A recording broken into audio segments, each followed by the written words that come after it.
How's it going, guys? So we've got a little bit more of an advanced drill for you today for the hip, specifically the piriformis, is the hip airplane muscle, or exercise. So what we're going to do here is we're going to grab a PVC pipe or anything else that you have around the house, that like a broom handle, something like that, or just stand close to a wall so you've got something for balance here.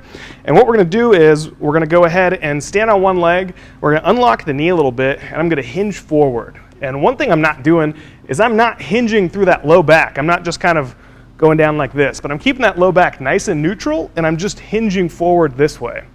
So from that position, I'm hinging forward here. I'm just going to go ahead and keep my arms out like an airplane, and I'm going to rotate up, turning my hips toward the ceiling, and I'm not twisting through the back. So I'm not taking my back and I'm doing all the motion here, right? I'm keeping my back nice and neutral, and I'm doing that motion with my hips. So this hip is really having to work, the one that's planted there. If that's easy, you can drop the dowel.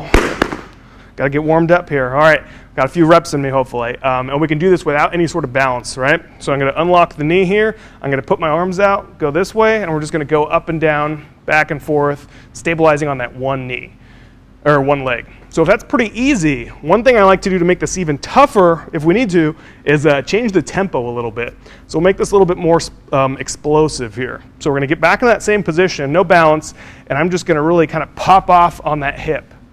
And I'm going to make that hip really work. And I'm not going to start compensating and really moving through that mid-back. I'm going to stay focused on moving through the hip, because that's really where we're targeting.